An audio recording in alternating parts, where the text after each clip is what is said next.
और जो कि होता है angular displacement by time.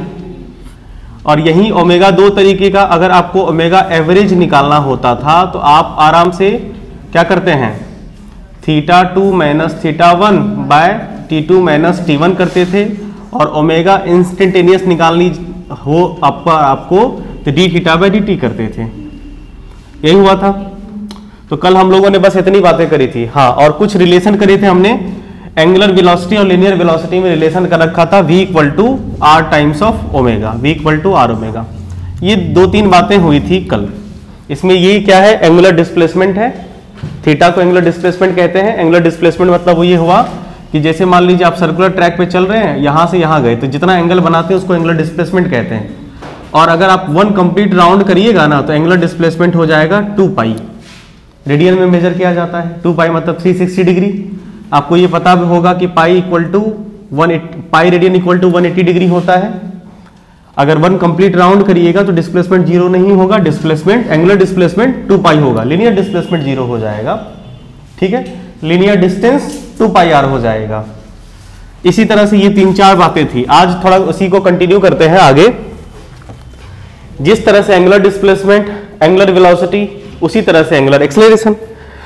Acceleration general क्या होता था, rate of change in velocity. Acceleration क्या होता था, rate of change in velocity. अगर इसी में बस एंगुलर वर्ड को ऐड कर देंगे तो एंगुलर एक्सेलरेशन क्या होगा, rate of change in angular velocity. तो rate of change in angular velocity. आई बात समझ में। जब आपको एक्सेलरेशन निकालना हो और ये नहीं कहा गया कि एवरेज है कि इंस्टेंटेनियस है, उस वक्त आप एवरेज निकालते हैं क्या, उस वक्त जो एक्सेलरेशन आता है वो एवरेज होता है? नहीं। तो एक्चुअल में ये कहें या ये कहें एक ही बात है। एवरेज एंगुलर एक्सेलरेशन निकालना कैसे होता है, तो rate of change in angular velocity. ये क्या है, rate change in angular velocity का rate, change in angular velocity का रेट आपको क्या दे देगा, अल्फा। अल्फा मतलब एंगुलर एक्सेलरेशन। क्लियर है। सिमिलरली अगर आपको एट एनी इंस्टेंट, किसी भी इंस्टेंट पे एंगुलर एक्सेलरेशन निकालना हो, किसी भी इंस्टेंट पे, तो उस वक्त आप क्या करेंगे, इंस्टेंट वाला डी ओमेगा बाय dt करेंगे।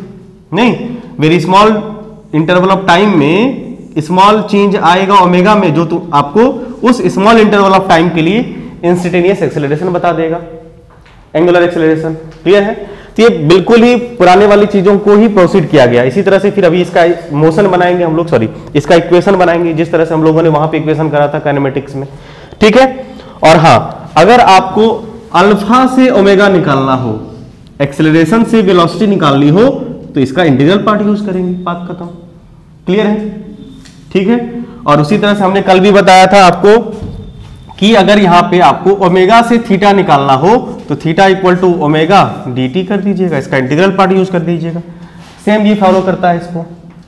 आइए कुछ सवाल से इस कंसेप्ट को समझने की कोशिश करेंगे। सबसे पहले आसान सवाल, एक रोटेटिंग व्हील है जिसका एंगुलर स्पीड चेंज हो रहा है 1800 आरपीएम से 3000 आरपीएम में।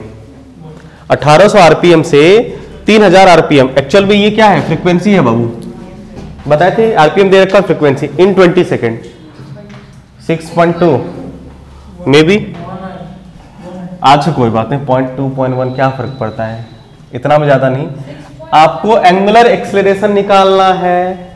एंगुलर एक्सेलरेशन क्या कहता है भाई, change in omega, change in time. आपको चेंज इन ओमेगा क्या है,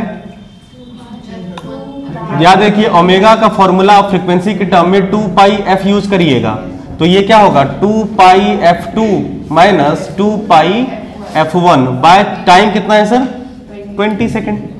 तो 2 पाई ले लीजिए कॉमन, 20 आ गया। और f1 f2 कितना है, f1 कितना है, f1 f2 3000 माइनस 1800।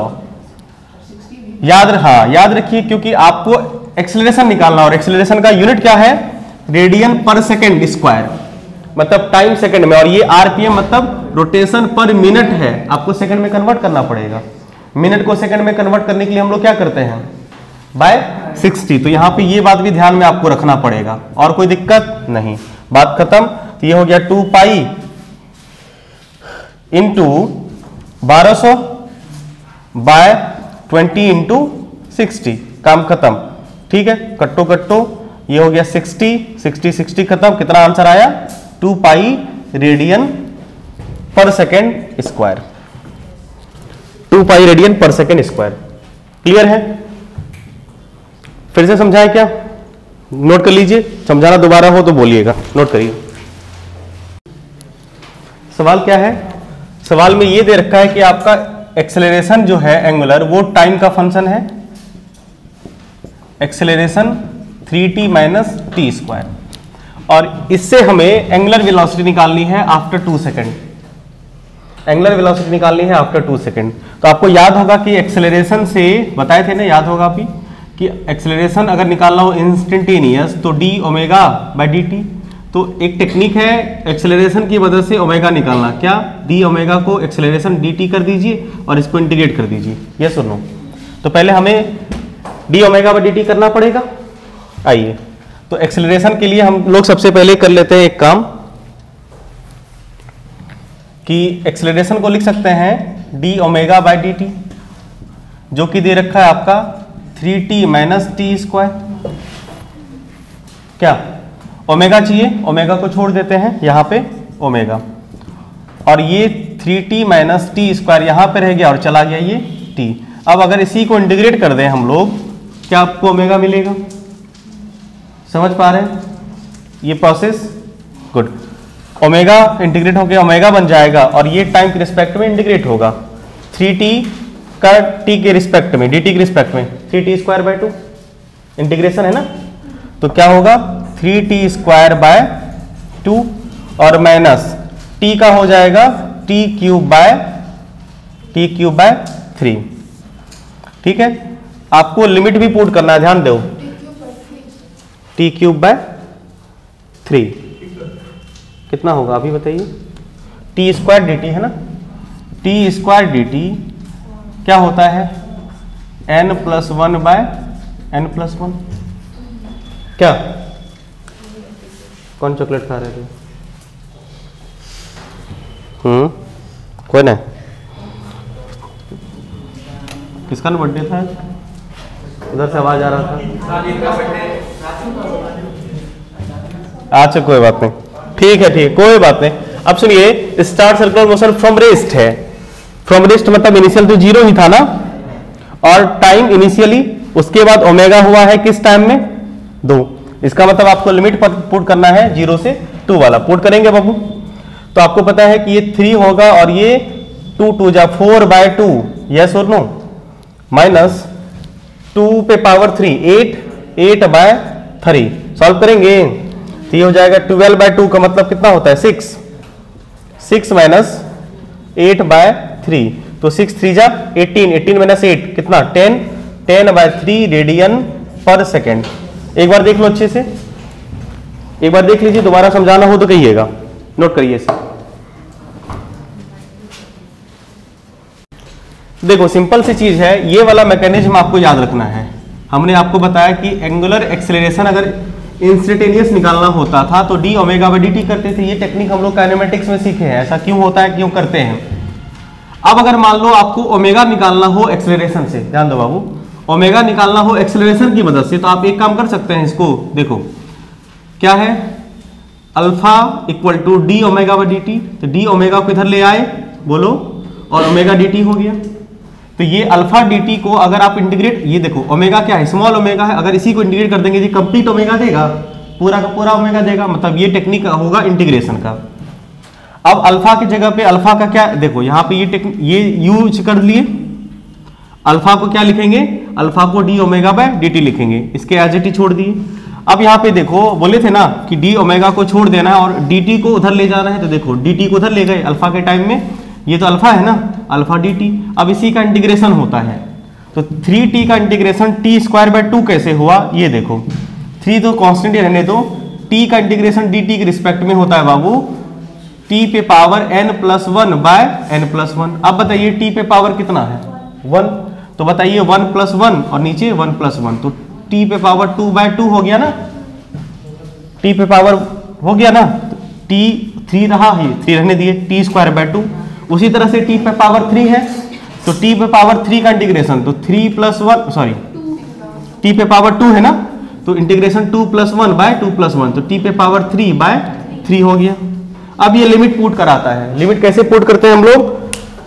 पहले हम लोग अपर लिमिट करते हैं, यहाँ पे जो t है t के बदले 2 को पुट कर दिए, 2 के पावर 2 कितना हुआ 4, और जो रहा उसको छोड़ दिए।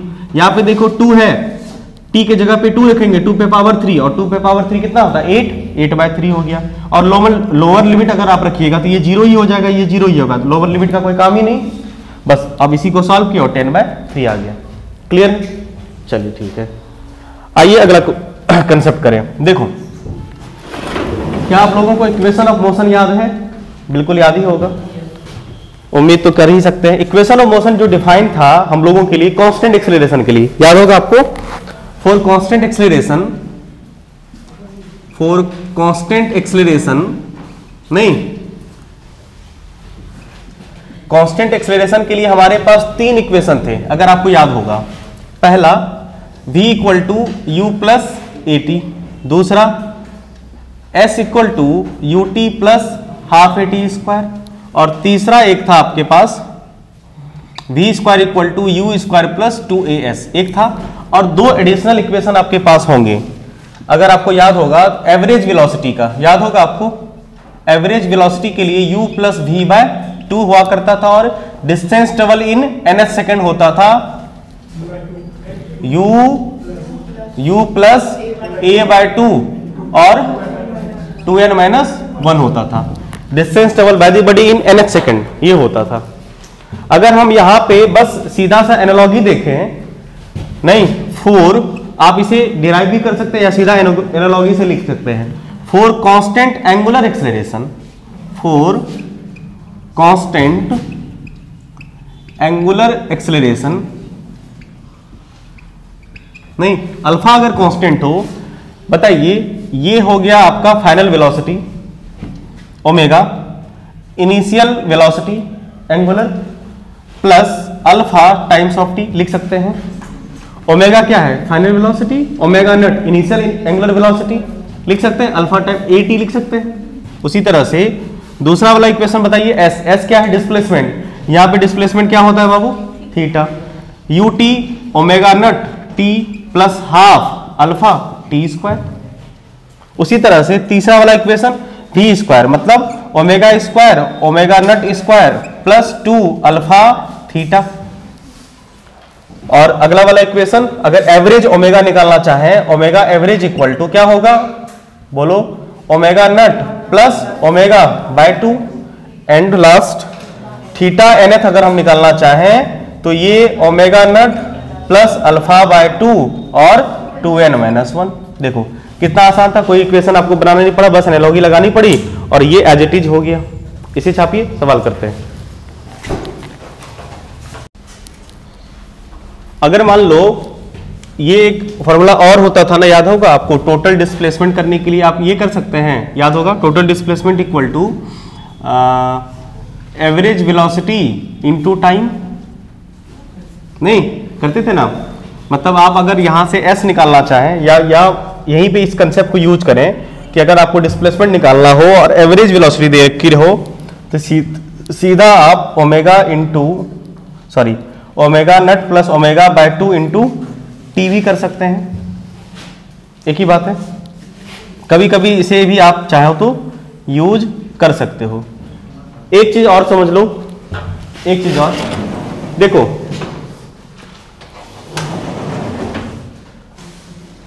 आपको याद होगा कि जब आप लीनियर सिचुएशन होता था आपके पास और मान लो यहां पे एंगुलर सिचुएशन है, आपको याद होगा कि जब आपको यहां पे डिस्प्लेसमेंट होता था x और यहां पे डिस्प्लेसमेंट थीटा होता था, नहीं? और डिस्प्लेसमेंट को जब हम dx/dt करते थे तो आपको v मिलती थी, और यहीं पे जब आप dθ/dt करोगे तो आपको ओमेगा मिलेगा। अगर मान लो आप ये भूल भी जाए तो आपको ये एनालॉजी याद रहेगी तो आराम से कर सकते हैं। और एक चीज और, v और ओमेगा में रिलेशन क्या था? v और ओमेगा में रिलेशन था v = r ओमेगा, था ना? और डिस्प्लेसमेंट और थीटा में रिलेशन आपको याद होगा, नहीं? अगर डिस्प्लेसमेंट है ना, डिस्प्लेसमेंट ये वाला डिस्प्लेसमेंट x और ये अगर r हो, क्या होता था? हाँ, x equal to R theta, नहीं x equal to R theta. उसी तरह से एक और रिलेशन आपका हो गया, अगर यहीं पे आप इसको dv/dt कर देते थे तो आपको आता था a, आता था, अभी ऐसे ये रिलेशन डिराइव नहीं किए हैं। यहीं पे अगर आप d theta, sorry d theta है नहीं, ये थीटा है, d ओमेगा/dt करेंगे तो आपको मिलेगा अल्फा। और अगर इसी एनालॉजी को आप फॉलो करें तो आपको एक रिलेशन मिलेगा a equal to R alpha, नहीं a equal to R times of alpha. वैसे हम लोग ये डिराइव करने वाले हैं, करेंगे इसे, ठीक है, करने का ही हो ही तो गया, इसको डिफरेंशिएट करोगे यहीं से हो गया। नहीं समझे आर अल्फा कैसे हुआ? देखो, अगर आप चाहते हैं dv बाई, इसको लिखते हैं ना, फिर v को क्या करेंगे, v को पुट कर देंगे r ओमेगा में, और ओमेगा को फिर डिफरेंशिएट कर देंगे, हो जाएगा, कर देंगे अलग से, इसे नोट कर लीजिए चाहे तो। इसे साफ करते हैं तब तक उसको नोट करिए, फिर क्वेश्चन करेंगे। लग तो रहा है, एक बार देख लेते हैं तब ना आंसर आ रहा है। कुछ नहीं है, 4 है, फालतू बात मत करो। The wheel of motor rotates with a constant acceleration, मतलब इसके पास अल्फा है, अल्फा है 4 रेडियन पर second square. Good. If the wheel starts from rest, मतलब इनिशियल वेलोसिटी, मतलब ओमेगा नॉट का वैल्यू 0। अब how many revolution will it take to first 20 second, मतलब टाइम कितना है 20। देखो इसका क्या मतलब हुआ, कितना बार वो घूमा 20 सेकंड में, नहीं कितनी बार घूमी। अगर हम ये पता कर लें कि ये 20 सेकंड में कितना एंगुलर डिस्प्लेसमेंट बनाया है, अरे भाई नंबर ऑफ रोटेशन पे नहीं बनाया है, लिनियर वाला सवाल नहीं करवाया, कितना बार घूमता है, मतलब total distance travel in track divided by 2 pi R करते थे। 2 पाई आर क्या होता था, एक चक्कर में कितना डिस्टेंस बनाएगा। आपको याद नहीं है, जब गोल गोल चक्कर वाला क्वेश्चन करवाए थे, कितना घुमा, जैसे मान लीजिए 5 किलोमीटर घुमा और एक राउंड घूमने में कितना डिस्टेंस ट्रेवल किया, डिवाइड कर देते तो नंबर ऑफ रोटेशन नहीं आता था। तो हम लोग ये नहीं पता कर लें कि कितना घूमा, मतलब टोटल एंगुलर डिस्प्लेसमेंट क्या बनाया, और डिवाइडेड बाय एक राउंड का एंगुलर डिस्प्लेसमेंट 2 पाई, बात खत्म हो। मतलब सीधा निकाल लो आप, टोटल एंगुलर डिस्प्लेसमेंट आपके पास पता है ये कितना होगा, ut plus half alpha T square होगा। ये वाला टर्म तो खत्म हो गया, क्या रे, हाफ अल्फा का वैल्यू 4 और टी का वैल्यू कितना 20 का 400, कुल मिला के कितना हो गया 800 आया रेडियन रे। बस अब क्या हुआ, n निकालना है, number of rotation, number of rotation total angular displacement divide by 1 rotation का डिस्प्लेसमेंट। टोटल एंगुलर डिस्प्लेसमेंट कितना है 800, और एक बार जब एक चक्कर लगाती है तो कितना डिस्प्लेसमेंट बनाता है 2 पाई। सॉल्व करेंगे इसे, कितना हो जाएगा ये 400 बाई पाई। अब यहां पे आप पाई का वैल्यू 22/7 पुट कर सकते हैं, 4 क्योंकि ये रेडियस रिलेटेड है ना, तो आप आराम से इसको 22/7 करिए और ये लगभग आएगा कितना 127 पॉइंट समथिंग। कुल मिला के ये ऑप्शन के हिसाब से, ऑप्शन में मान लो 130 वाला से कम नहीं था, 127 भी होता तो टिक करते, 128 वाला होता तो टिक करते, यहाँ 127 था ना, सबसे छोटा 130 था, इसलिए 130 टिक करेंगे। इंटीग्रल पार्ट मतलब इंटीजर वैल्यू टिक कर दिया गया, जो भी इसमें रिलेटेड था। टेक्निक समझ पाए, नंबर ऑफ रोटेशन का मतलब समझ पाए, बस यही समझना था। मिटाइए इसे, नोट करिए। पूछा गया, इसमें पूछा गया एक कार का चक्का एक्सलेट हो रहा है फ्रॉम रेस्ट से और रोटेट थ्रू 1.5 रेडियन, ठीक है, एक सेकंड में कितना रोटेट हुआ 1.5 रेडियन। हमसे पूछा ये जा रहा है कि अगले एक सेकंड में, यानी नेक्स्ट सेकंड में ये कितना रोटेट करेगा शायद, मतलब आपको ये nth पूछा जा रहा है, और nth के लिए आपको पता है क्या होना चाहिए, ओमेगा नॉट प्लस, बोलो सॉरी u होता है ना रे, omega naught plus alpha by 2n minus 1। क्या आपको ओमेगा पता है? हाँ रे ओमेगा पता है, निकाल सकते हो ना आराम से ओमेगा। ओमेगा नॉट पता है, बस अल्फा निकालना है, काम बन जाएगा। थीटा पता है, बात मत करो, स्टार्टिंग फ्रॉम रेस्ट है ना, रेस्ट है तो ओमेगा नॉट तो 0 हो गया। पहले सेकंड में कितना ये थीटा बनाया है, फर्स्ट सेकंड में थीटा बनाया है 1.5, बात मत करो प्लीज। इससे तुम्हारा अल्फा नहीं आ जाएगा बाबू, थीटा इक्वल टू होता है omega naught T plus half A T square, ये 0 हो गया, थीटा 1.5 है, हाफ अल्फा का वैल्यू ये हो गया तुम्हारा 1, तो अल्फा का वैल्यू कितना हो गया, हाँ 3 आएगा, 3 रेडियन पर सेकेंड, काम बन गया। अब तुम्हें ये कह रहा है कि नेक्स्ट 2 सेकंड में, मतलब ये क्या हुआ, नेक्स्ट सेकंड, 1 सेकंड के बाद अगला सेकंड क्या होगा, नेक्स्ट 2 सेकंड, तो नेक्स्ट 2 सेकंड में कितना एंगुलर, नहीं ये क्या बोल रहा है, रोटेट्स, मतलब वही एंगुलर थीटा, मतलब एंगुलर डिस्प्लेसमेंट कितना बनाएगा, थीटा, तो थीटा इन हाँ सेकंड में, तो ये हो जाएगा आपको ओमेगा नॉट तो 0 ही है, अल्फा का वैल्यू कितना आया 3/2 और 2 × 2 - 1, 3/2 × 2 2 4 में से 1 जाएगा, कितना होगा 3, तो ये होगा 9/2, मतलब हो गया तुम्हारा 4.5 रेडियन, 4.5 रेडियन, ठीक तो है ना, ठीक है। तो ये कुछ जिस तरह से आपने इक्वेशन ऑफ मोशन पे सवाल करे हैं, इसी तरह से कुछ कुछ चीजें पूछी जाती है इसमें, बस सेंस आपका क्लियर होना चाहिए कि ये क्या पूछा जा रहा है। नहीं, जैसे आपसे ये कहा गया कि find angle rotate during the next second, तो यहां पे एंगल के बारे में मतलब क्या हुआ, एंगुलर डिस्प्लेसमेंट हुआ, यहां पे एंगल का मतलब एंगुलर डिस्प्लेसमेंट होता है, ये थोड़ी बहुत सेंस आपको होनी चाहिए सर्कुलर मोशन के बेसिक्स रिलेटेड, ठीक है। आज इतना ही रहने देते हैं, कुछ प्रैक्टिस आप लोग करिएगा, प्रॉब्लम मिल जाएगा आपको। कल हम लोग सेंट्रीपिटल एक्सेलरेशन करेंगे, नहीं टेंजेंशियल एक्सेलरेशन करेंगे, एक्सेलरेशन की जो वेरिएशन होंगे, ये तो जनरल एक्सेलरेशन 1, एंगुलर एक्सेलरेशन की बात की गई। अब जब सर्कुलर मोशन होता है तो 2 डिफरेंट टाइप के एक्सेलरेशन आपको मिलेंगे, एक टेंजेंशियल मिलेगा, एक आपको सेंट्रीपिटल मिलेगा, फिर उन दोनों का नेट कैसे निकालेंगे, तब उसका यूज हम लोग आगे करेंगे सेंट्रीपिटल फोर्स में, mv² r में, ठीक है। तो आज के लिए इतना ही, धन्यवाद, मिलते हैं कल अगले क्लास में।